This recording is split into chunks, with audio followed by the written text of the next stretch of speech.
마태복음 5장 14절 우리 같이 찾겠습니다. 마태복음 5장 14절 말씀.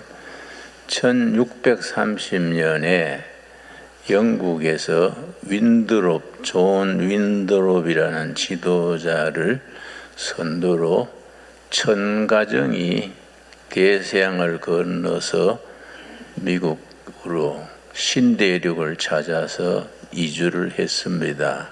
그런데 대서양의 태풍이 너무 심하니까 배 5척, 나무로 된 조그마한 배가 대서양에 휩쓸려서 죽게 됐는데, 그때 지도자 존 윈드롭이 배 위에서 성경 말씀을 펴고 바로 오늘 읽는 마태복음 5장 14절을 읽었습니다.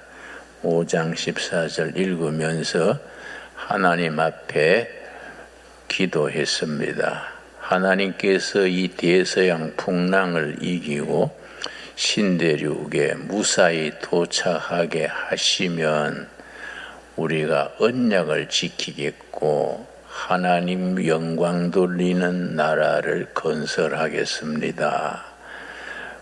하나님과 우리 사이에 언약을 맺읍시다. 그런 류의 연설을 하고 마태복음 5장 14절을 읽었습니다.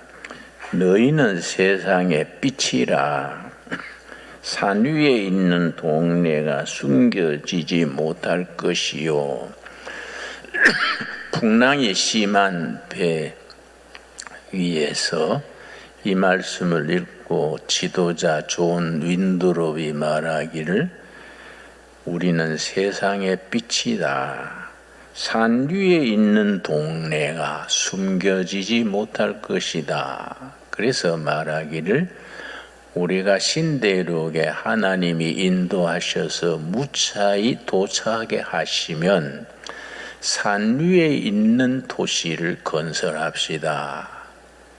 Hill on the hill, the city on the hill, city on the hill. 언덕 위에 있는 도시, 언덕 위에 있는 도시를 설명하기를 세계 어디서나 다 언덕 위의 도시를 바라보고 저렇게 살아야 돼. 나라는 저렇게 세워야 돼. 그걸 기준이 되는 언덕 위에 도시를 세웁시다. 그렇게 이제 기도하고 말했습니다. 언덕 위의 도시. 우리 신강두레 교회는 시작할 때부터 언덕 위의 교회를 이루자. 이게 청교도 신앙, 개신교 신앙의 사회적인 기준이 됩니다. 국가와 사회의 빛이다. 그리고 언덕 위에 세워지는 나라, 언덕 위에 교회, 언덕 위에 사회, 도시를 건설한다. 우리 개신교 신앙의 기준이 됩니다. 우리 신강두레 교회는 더구나 언덕 위에 있지 않습니까? 이 디산 언덕이 참 가파릅니다. 참 평수로는 거의 10,000여 평 되는데 내가 일부러 산 위에까지 올라가다가 2-3번 미끄러졌습니다. 아주 가파른 언덕이지요. 그런데 언덕 위의 교회가 이 시대에 필요합니다. 모든 교회들이 신강두레 교회를 보고 맞아. 교회는 저렇게 해야 돼.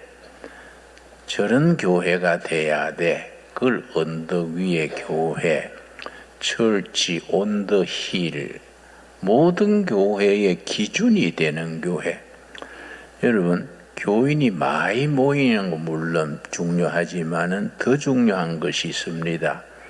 건물이 좋은 것도 물론 고마운 일이지만은 숫자나 건물이나 그런 외향적인 것보다가 요즘 말로 하드웨어보다가 어떤 교회냐, 그 내용, 그 교회의 소프트웨어, 그 질이 필요하지요. 다른 교회들이 보고 언덕 위의 교회다. 교회는 저런 일을 하고 저렇게 예수 믿어야 돼. 그런 기준이 될 수 있는 교회를 우리가 이루어 갈 수 있게 되기 바랍니다.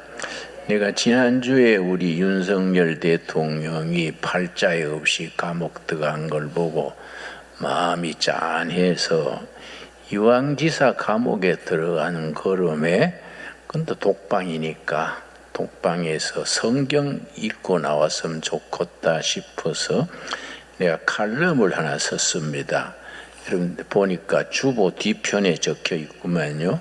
여러분 주보 뒤편에 보면은 옥중에서 성경 읽는 대통령, 내가 이제 기도하는 마음으로 감옥에서 성경 읽었으면 좋겠다 그런 마음으로 아침 묵상을 그렇게 썼습니다. 내가 회원이 한 10여만 명 되는 회원이 저녁 10시쯤 글을 한 편 써서 인터넷에 올리면은 그 새벽녘에 다 도착됩니다. 그걸 이제 김진홍 목사의 아침 묵상 그런 제목인데 한 10만 명여가 되니까 뭐 상당히 큰 영향력이 있지요.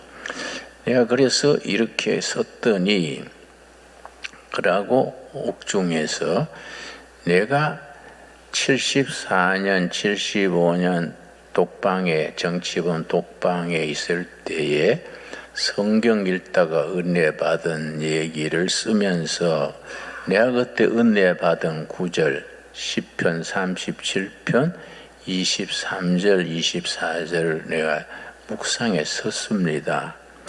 근데 그 다음 날 신기하게 윤석열 대통령 비서실에서 전화가 왔더라고요. 우리 대통령께서 옥중에서 성경 한 권을 들여보내 주시길 원하는데 김진홍 목사가 사인한 성경을 차입시켜주면 좋겠다. 그렇게 연락받았습니다. 목사님, 좀 사인했는 성경 한 권을 좀 주십시오. 그러길래 좋다. 그러면은 성경을 내가 살 게 아니라 거기서 성경을 구해서 가져오면은 내가 사인을 해주겠다. 그래서 그 다음날 비서가 성경을 큰 글자 성경 가져왔어요. 내가 사인을 하면서 내가 10편 37편 23절 24절을 내가 아주 적어줬습니다. 옥중에서 그때는 참 집중이 되니까요. 전화도 사절되고 면회도 사절되고 하루 종일 혼자 있으니까 아주 성경 읽기에는 그 참 적합하지요. 말하자면 법무부 장학생인 셈이지요. 법무부 공무원이 보초 써주고 전화도 끊어주고 마누라도 못 만나게 다 하니까 그럴 때 하나님 앞에서 말씀 읽는 거에 얼마나 좋은 기회입니까? 그게 축복이 될 수 있지요. 그래서 내가 10편 37편 우리랑 같이 찾겠습니다. 이걸 적어서 보냈습니다. 10편 37편 23절 말씀, 우리가 참 고난의 때에 말씀이 우리의 양식이 되고 시련의 때에 말씀이 우리에게 용기를 줍니다. 10편 37편 23절 24절, 요즘 이 불경기 때에 우리 신강두레교회 성도님들도 남모르는 참 고난이 있지 않겠습니까? 간절한 기도 제목이 있고 아픔이 있기 마련이지요. 그럴 때에 이 10편 37편 23절 24절을 읽고 은혜 받으시기 바랍니다. 23절 읽습니다. 여호와께서 사람의 걸음을 정하시고 그의 길을 기뻐하시나니, 우리가 인생살이 돌아보면은 한 달, 1년 사는 것은 내가 결정하고 내가 판단해서 내 생각대로 사는 것 같은데 지난 세월 10년, 5년 되돌아보면은 그게 아니다. 내가 결정하고 내가 선택해서 살았던 것 같은데 되돌아보면은 그게 아니고 하나님께서 정한 길을 걸어왔구나. 그걸 영적으로 깨닫게 됩니다. 그래서 여호와께서 사람의 걸음을 정하시고 그 길을 기뻐하신다. 그런데 24절이 문제입니다. 하나님의 정한 길을 걸어가는 사람은 안 넘어지고 실패 안 하고 모든 것이 순탄하게 흘러가느냐? 아니다. 그렇게 됐으면 좋을 텐데 하나님이 기뻐하시고 하나님이 정한 길을 걸어가는 사람도 좌절이 있고 거기에 실망이 있고 아픔이 있습니다. 24절입니다. 그는 넘어지나 하나님의 정한 길을 걸어가는 사람도 넘어진다. 실패한다 이거지요. 그런데 일반 하나님을 모르는 세상 사람이 넘어지고 실패하는 것하고 하나님의 사람이 넘어지고 실패하는 것하고는 결과가 다르다. 어떻게 다르냐? 24절이지요. 그는 넘어지나 아주 엎드러지지 아니함은 세상 사람들은 넘어지고 상처받으면 그걸로 끝장나 버리지요. 그래서 인생 아주 망가지는 사람들이 주위에서 많이 보게 됩니다. 그러나 하나님이 붙들어주는 사람은 다르다. 넘어지는 것은 마찬가지인데 하나님의 사람들은 넘어진 자리에서 다시 일어난다. 다시 일어난다. 아주 엎드러지지 않고 일어난다. 왜 그러냐? 여호와께서 손으로 붙드심이로다. 하나님이 붙들어 주시기 때문에 넘어진 자리가 다시 일어서는 자리지요. 저는 아시다시피 30살에 청계천 빈촌에 들어가서 동네 청년들 모아서 넉마주의를 했지 않습니까? 요즘 신세대들은 넉마주의를 잘 모르더라고요. 미국에서 온 청년이 나한테 물어요. 목사님, 민주주의도 알고 사회주의도 알겠는데 넉마주의는 무슨 주의입니까? 그래서 내가 할 말이 없더라고요. 그런데 내가 넉마주의를 하는데 넉마주의를 내가 바닥에서 하면서 그럼 아무래도 내가 이제 배운 사람이니까 그 동네에서는 이제 지도자가 되는 거지요. 그 시는 이제 넉마주의 동네는 대장을 왕초라 그럽니다.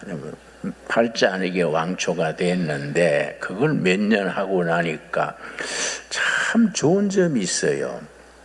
난 지금까지도 그때 내가 선교 시작을 넉마주의로 시작한 것이 참 좋았다. 감사한 생각이 듭니다. 왜냐? 넉마주의를 몇 년간 하고 나면요, 쓰레기통만 뒤지고 나면 근성이 생겨, 근성. 일본 말로는 이제 곤조라 그래, 곤조. 넉마주의 근성이 생깁니다. 그 무슨 말 하냐면은, 넘어져도 쓰레기통 옆에만 넘어져라. 넘어진 김에 쉬어간다고 다시 일어서서 다시 시작하면 되는 게요. 쓰레기통 없는 사회는 없는 거지요. 쓰레기통 뒤지면 두 가지 외에는 다 있어요. 여자 없고 돈 없고 다 꺼서 다시 일어날 수 있는 그런 쓰레기통에 있는 겁니다. 그 하나의 근성이죠, 근성. 우리는 그런 수준이 아니고 하나님의 사람들은 크리스찬다운 근성이 있어야 돼요. 우리가 세상살이에서 넘어지고 실패하고 때로는 좌절하지만은 그러나 세상 사람들하고는 다르다. 왜냐? 하나님이 손으로 붙드셔서 다시 일어날 기회를 주신다. 이게 우리의 신앙 고백이 되고 우리의 처음이 되는 겁니다. 여러분, 그래서 욥기 23장 10절 말씀 읽겠습니다. 그때 내가 열심히 읽다가 욥기 23장 10절 읽고 내가 아주 큰 은혜를 받았습니다. 내가 이렇게 옆구리를 다쳐가지고 그때는 중앙정보부에서 사람을 심하게 다루었지요. 어쩌다 보니까 왼쪽 옆구리를 다쳤어요. 숨을 들으시면은 관절이 막 바늘로 찌르는 것 같고 숨을 내쉬는도 통증이 오고 해서 옆구리를 움켜쥐고 내가 참 체중이 37kg까지 내려갔습니다. 아침에 자고 나면은 목에서 핏덩이가 나오고 그랬었습니다. 그런데 내가 머리를 벽에 기대고 성경을 천천히 읽었는데 욥기를 읽다가 욥기 23장 10절 읽고 내가 큰 은혜를 받았습니다. 그러나 내가 가는 길을 그가 아시나니, 내가 정치범 독방에서 죽게 된 것을 부모 형제도 모르고 아무도 모르지만은 하나님은 아신다 이거지요. 그런데 질문이 생기지요. 하나님이 모르셔서 가만두시면 이해가 가겠는데 아시면서 왜 가만히 두실까? 하나님이 아시면서 왜 내가 죽게 된 자리에 그냥 두실까? 그런 질문이 생기지요. 거기에서 영적으로 뭐라고 말씀하시느냐? 그러나 내가 가는 길을 그가 아시나니. 그 다음 뭐라 그랬습니까? 그가 나를 단련하신 후에 고개 줄을 칩시다. 훈련입니다. 훈련. 영적으로, 정신적으로, 신체적으로 훈련하시는 겁니다. 하나님이 우리를 사랑하시기 때문에 하나님의 자녀된 우리를 훈련시키는 거지요. 그 훈련시키기 위해서 고난의 자리에, 아픔의 자리에 그냥 두시는 겁니다. 그가 나를 훈련하신 후에는 내가 순금같이 되어 나오리라. 순금은 99.9% 순금입니다. 순금. 믿음에 금이란 말을 붙일 때는 경우가 다릅니다. 보통 믿음, 순탄한 자리에서 얻은 믿음은 순금이란 말을 붙이지 않습니다. 믿음에 금이란 말이 들어가려면 아픔을 견디면서 상처받고 넘어지고 그러면서 다져진 믿음이 99.9% 순금 같은 믿음이 이루어진다는 겁니다. 그래서 우리 크리스찬들은 인생이 힘들고 낙심되고 상처받을 때에 그걸 너무 부정적으로 난 한다고 했는데 왜 이러냐 이러지 말고 그 속에 하나님의 손길이 있다는 것을 우리가 깨달을 수 있어야 합니다. 나는 옥중에 있는 대통령도 이 성경 통해서 그런 말씀을 좀 깨달았으면 좋겠다. 그럴 때 자기 좀 반성을 하고 내가 이 나라를 위해서 대통령까지 됐는데 내가 단련시켜서 순금 같은 믿음의 일꾼으로 나를 훈련시키시는구나. 그런 걸 좀 우리 대통령도 깨달았으면 좋겠다. 저는 그런 생각을 합니다. 근데 사실은 윤석열 대통령도 지역 들어간 데 며칠 안 되는데 밖에 있을 때보다 일을 더 많이 지요. 인기도 많이 오르고 여당 지지도도 몇십 % 오르고 처음에 12월 3일 그 계엄령 낼 때 지지도가 10%가 안 됐습니다. 그런데 그 감옥에 앉아 있으니까 40%, 50% 넘어가서 내 생각에는 그 양반이 징역 좀 오래 살면 나라가 되겠네. 안 그렇습니까? 밖에 있을 때는 시원찮이 했는데 들어가 있으니까 자꾸 지지가 오르는 거예요. 그래서 국민 지지가 한 70% 되도록 들어앉아 있으면 좋겠다. 본인은 섭섭하겠지요. 그러나 영적인 원리를 말하는 겁니다. 그렇다고 내가 오래 있어 주십시오 기도하는 건 아니에요. 말이 그런 거지요. 그러니까 이 10절 말씀 우리에게 주시는 하나님의, 우리 모두에게 주시는 하나님의 말씀입니다. 23장 10절 우리 한번 같이 읽겠습니다. 그러나 내가 가는 길을 그가 아시나니 그가 나를 단련하신 후에는 내가 순금같이 되어 나오리라. 내 경우에는 그때 이 말씀 굉장히 은혜 받았습니다. 그래서 그 뒤에는 옆구리에 막 통증이 오면 이거 나의 죽을 병이 아니야. 하나님이 나를 목사다운 목사 되게 해달라고 훈련시키는 거야. 그러고 이제 옆구리 붙들고 참고 기도하고 운동장에 나가서 뜀박질하고 그랬는데 뭐 그렇게 소금국에 뭐 콩밥만 먹으니까요 뭐 눈이 잘 안 보이고 뭐 머리털이 쑥쑥 빠지고 해서 아마 비타민이 부족한 게다 생각을 하고 교도관한테 채소 좀 주시오. 맨날 그 소금국만 주니까 이 머리가 빠지고 눈도 침침하고 이거 사람이 기력을 못 찾겠네요. 그랬더니 아이고 인정사정 없이 말하더라고요. 밖에 나가서 먹어 이러더라고. 여기 뭐 호텔 주문 식사인 줄 알아? 잘해주면 또 돌아서 안 돼? 그래서 내가 아따 너무하요 그랬는데, 근데 내가 운동장에 나가서 옆구리를 움켜쥐고 나의 가는 길 오직 그가 아시나니 그가 나를 뭐지요? 단련하신 후에는 순금같이 되어 나오리다. 그 헐떡거리면서 뛰는데 담 밑에 채소밭이 있어요. 담 밑에. 그래서 내가 눈이 번쩍 뜨이지요. 뭐 채소가 필요한 때니까. 그 내가 반가워서 뛰어갔더니 채소가 아니고 토끼풀, 크로바. 그러니까 실망을 했지만은 저기 토끼가 먹고 사는 거니까 토끼나 사람이나 같지 않겠나. 그래서 내가 크로바이풀 한 주먹 훑어서 그걸 씹으면서 나의 가는 길을 오직 그가 아시나니 그가 나를 단련하신 후에는 토끼풀을 먹으면서까지 단련받은 후에는 내가 정금같이 되어 나올 것이다. 그 말씀 내 생각하면서 기도하는 마음으로 그랬더니 깨끗하게 나섰지요. 내가 징역이 풀린 뒤에 집에 가기 전에 먼저 세브란스 병원에 가서 종합검진 먼저 하고 집에 갔는데요. 종합검진 다 해보더니 결과가 뭐냐 하면은 다 정상인데 심장이 보통 사람보다 특별히 강합니다. 그래서 내가 할렐루야 아멘, 하나님이 날 강심장 주셨구만요. 그래서 내가 아주 뭔 욕을 들어도 어려움이 있어도 그때 강심장이 있어 튼튼해요. 누가 뭐라 그래도 씩 웃고 맙니다.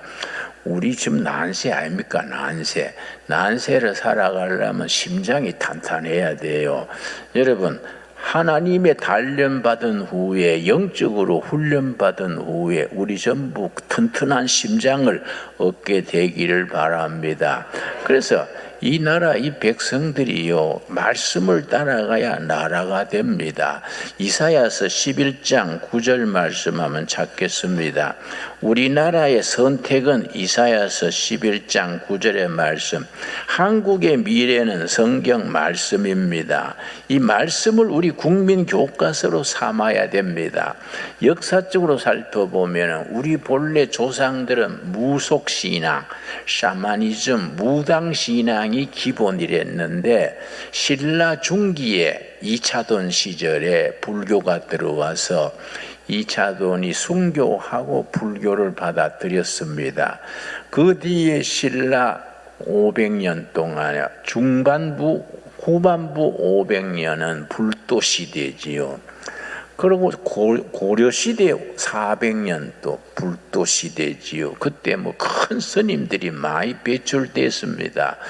원효 스님, 고려 시대 진울 스님, 이런 큰 스님들이 배출됐는데 내가 여러 해 전에 일본 불교 대학에 가서 강의를 해서 특강을 했었는데 그 일본 불교 대학의 교과서를 원효 스님의 글을 교과서로 쓰더라고요. 원효 스님이 쓰신 책 중에 대승기신론소란 책이 있습니다. 우리 성경으로 말하면 로마서에 해당하는 그런 위치지요. 그걸 일본 불교대학에서 교재로 쓰더라고요. 여러분, 이사야서 11장 9절 말씀,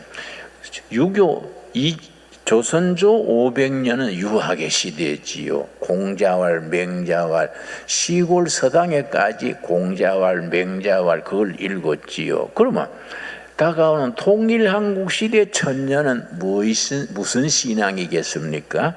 난 당연코 성경의 시대다. 성경. 시편 11편 9절 말씀, 내 거룩한 산 모든 곳에서 해됨도 없고 상함도 없을 것이니 이는 물이 바다를 덮음같이 여호와를 아는 지식이 세상에 충만할 것임이니라. 여호와를 아는 지식, 하나님의 말씀이 저 제주도 한라산에서 백두산 골짜기까지 가정마다 마을마다 여호와를 아는 지식, 성서의 지식이 차고 넘치는 시대, 줄여서 성서한국 시대지요. 우리가 이 나라의 미래를 위해서 통일한국 시대는 성서한국의 시대가 될 줄로 믿습니다. 그러니까 신라 중반부부터 신라 후반부 500년, 고려 400년, 조선조 500년, 조선 멸망부터 일제에 지배받고 현대사 100년, 이렇게 1500년입니다. 우리가 앞으로의 다가오는 시대는, 통일한국 시대는 성서의 진리로 모두 국민 정신을 이끌어가는 성서한국 시대가 될 수 있기 바랍니다. 그걸 위해서 우리가 헌신해야 돼요. 성서한국 시대가 오도록 이 이사야서 11장 9절 말씀 따라 물이 바다를 덮음같이 여호와를 아는 지식이 한반도에 넘치는 시대, 성서한국 시대지요. 이번에 이제 트럼프가 지난주에 대통령 취임을 했지요. 그때 취임식이 부흥회 갔다 그랬어요. 그 갔다 온 분이 트럼프 대통령 취임식이 꼭 부흥회 같았어요. 그래서 이제 자기가 어려서 어머니께 받은 성경 놓고 링컨이 읽던 성경 놓고 거기에 선서를 하고 그 연설을 하기를, 우리 미국에는 남자 여자 둘만 있습니다. 그 왜 그런 말 하느냐 하면은 이상하게 돼가지고 무슨 중간성이 있고 이상한 나라가 돼버렸지요. 근데 링컨은 남자와 여자만 있습니다. 그러고 군대 안에서도 동성애하는, 남자를 했는데 여자로 바꾼 사람들이 군대에서 많이 있어서, 그래서 그 사람들 위해서 화장실도 따로 만들고 복잡했다 그래요. 그래서 트럼프가 군대 안에서 그런 이상한 성 가진 사람은 전부 제대시켜라. 그래서 15,000명이 군에서 떠난대요. 여러분, 성경에서는 동성애가 나쁘다고 13번 나옵니다. 13번. 그런데 이상하게 기독교 국가로서 우리 트럼프 앞에 대통령 이름 뭡니까? 예? 응? 바이든, 예, 바이든 그 취임 선서할 때는요, 그 기도하지 않습니까? 기도하는데 성경에 손도 안 얹었고, 기도하는 목사님이 쭉 기도한 뒤에 예수 그리스도의 이름으로 그 안 하고 모든 종교의 이름으로 기도드립니다. 그렇게 기도했어요. 실제입니다. 오바마 때부터 바이든 때는 마지막 대통령 선서할 때 모든 종교의 이름으로 기도드립니다. 골빈 소리지요. 제정신이 아니지요. 그런데 이번에 이제 트럼프는 확실하게 예수 그리스도의 이름으로 기도드립니다. 그러니까 미국의 크리스찬들이 속이 시원하다. 몇 년 묵은 채증이 확 내려간다는 거이지요. 여러분 1630년에 대서양 건널 때 태풍에 배가 끌어앉을 때 앉을 것 같은 때에 그 지도자를 중심으로 하나님 앞에 목숨 걸고 기도했던 그 언약, 하나님이 우리를 약속의 땅에 바로 인도해 주시면 우리가 언덕 위의 도시 시티 온 더 힐 세우겠습니다. 그래서 시작된 미국인데 중간에 이상해서 그 사람들이 미국에 도착한 뒤에 맨 첫 번째 세운 학교가 하버드 신학교입니다. 영적 지도자를 길러내기 위해서 하버드 디비니티 스쿨 이거 먼저 세웠지요. 그런데 그 하버드 대학이 세계적인 명분은 됐는데 디비니티 스쿨 신학교는 흐지부지 뭐 있긴 있는데 성경적인 신앙을 제대로 가르치지 않는 거이지요, 여러분. 그러니까 우리가 미국도 유럽도 기독교의 본질, 복음적인 전통을 잊어버렸을 때 한국 교회가 중요한 거지요. 지금 우리나라가 정치적으로 많이 시련을 받지 않습니까? 나는 이게 마지막 고비라고 생각합니다. 요 고비 한 3년 잘 넘기면은 그 다음에 통일한국이 되고 통일한국이 성서한국 시대로 나아가는 길이 열리게 될 줄로 믿습니다. 그래서 우리가 기도해야 돼요. 그래서 이사야서 11장 9절이 우리의 기도 제목입니다. 물이 바다를 덮음같이 여호와를 아는 지식. 제주도 한라산에서 백두산까지 꼴짝마다 가정마다 일터마다 여호와를 아는 지식이 넘치는 시대가 되기를 바랍니다. 우리 합심 기도합시다. 기도해가지고 이 나라가 통일한국 시대에 세계 교회, 세계 기독교를 선도하는 성서한국 시대가 올 수 있도록 기도합시다. 하나님께서 우리 민족을 축복하셔서 그렇게 사용하실 줄로 믿습니다. 그래서 성서한국 시대가 오면은 그 신앙을 바탕으로 온 세계에 복음을 전하는 선교한국으로 바로 나아가게 될 줄로 믿습니다. 그래서 우리의 기도 제목이 딱 3가지지요. 기도 제목이 분명해야 되거든요. 첫째는 성서한국, 둘째는 통일한국, 셋째는 선교한국. 땅끝까지 복음 전하라는 예수님의 말씀을 실천하는 우리들, 우리 교회, 우리 신강둘의 교회가 그런 일에 준비하고 뒷바라지하고 쓰임받는 언덕 위의 교회, 신강둘의 교회가 되어질 줄로 믿습니다. 기도하겠습니다. 하나님 감사합니다. 저희로 하여금 물이 바다를 덮음같이 여호와를 아는 지식이 땅에 차고 넘치는 시대, 성서한국 시대를 바라보며 꿈꾸며 기도하게 하셔서 감사합니다. 이제 남북 통일이 이제 다가오고 있습니다.